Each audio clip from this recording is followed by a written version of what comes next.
Miranda's foot. That's her before x-ray, and 5 days later it looked like this. So you can see the bunion's gone across that red line. Look at both of them at the same time. Now we're going to see what her foot looks like just prior to surgery and immediately after surgery. We're going to do the unveiling here in just a second. We're going to unwrap her foot.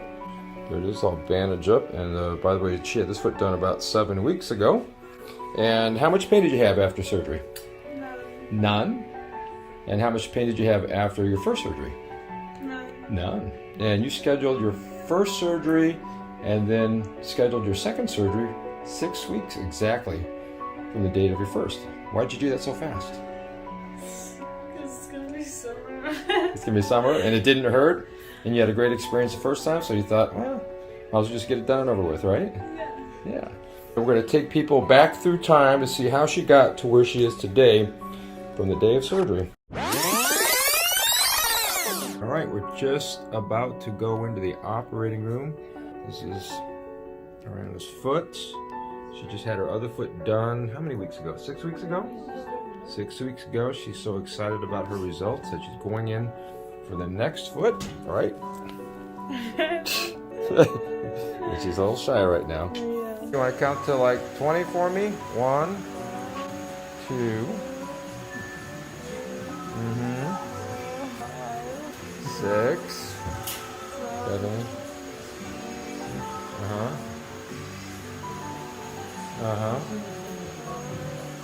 12, 13, 14, 15.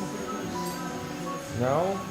All right, we're out at 15. All right, we're getting ready to dissect the sub-Q away from the deep fascia here. A little minor blood vessels that we have to cauterize on the way. As you see, there's zero blood, and the reason is that we squeeze all the blood out of the foot first and then inflate a tourniquet.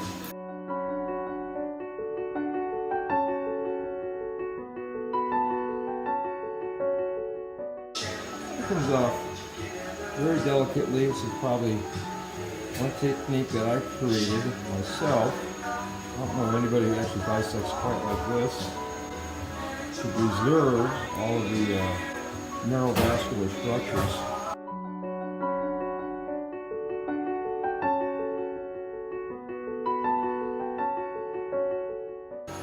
I'm going to take the key, delicately peel the periosteum away from the bone, minimizing knife strokes and keeping the tissue in one complete layer. A lot of these techniques that I'm doing now is the reason why this patient, when the local anesthesia wears off, is not going to have any pain.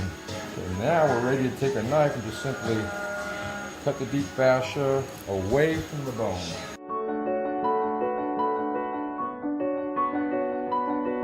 Now what we're going to do is watch the entire head come out of the entire bone now comes out of the foot, and there you have it.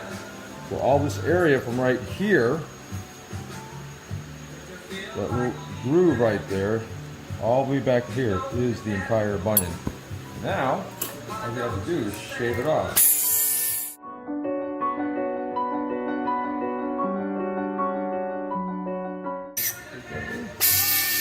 There you have it. Here's our bunion.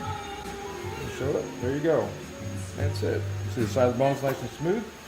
Now we're just going to cut it in half and screw it back together. There we go.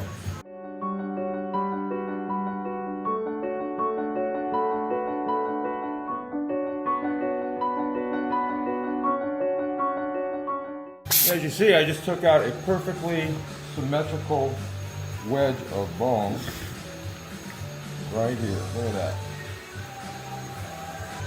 Perfectly symmetrical wedge of bone. Now, the bone is separated, as you can see, and we're going to slide it over after we wash it out. There we go.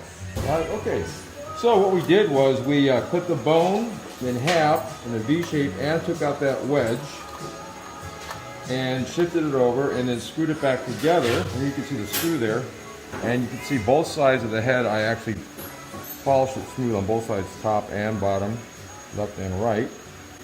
And you can see how nice the articulating surface looks like. The bow's going to go right back into the joint right there. And we're going to tighten up some soft tissue on this side, and the toe is going to bend up and down just like that. This is the subcutaneous layer that you see all the nerves and vessels in. It's completely preserved right there. And then the other layer below it, which is the deep fascia, is right here. So that's the sub-Q that I'm holding down, and all the deep fascia layer, which is very nice, will come together very nicely there, and the other part's up there, and that will come down over on top of it, right over there like that. And that'll be it.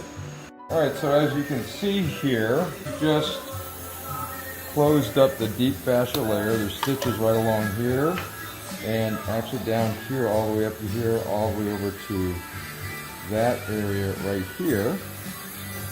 And now we're taking the sub-Q layer, bringing it up. It's got the neurovascular bundle right here, which means the nerves and the veins are right there. Now we're going to close up the skin. We're doing a running subarticular stitch. We just started it. See how it comes together like that? Add in another stitch right here. Like that. Comes through. You continue to do that technique all the way through.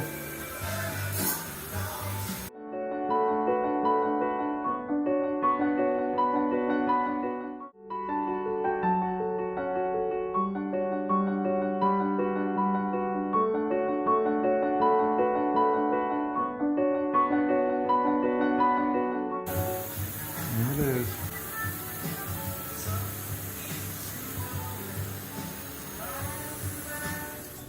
Are you awake? Yeah, you are. I know you're awake. Yeah. So how does your foot feel, huh? I don't feel it really. You don't feel anything, do you? Because it's nice and numb. And we just finished the surgery on it. See? We'll be taking that off in 5 days from now, and we'll see what it looks like. We just got done taking an x-ray of her foot. There it is.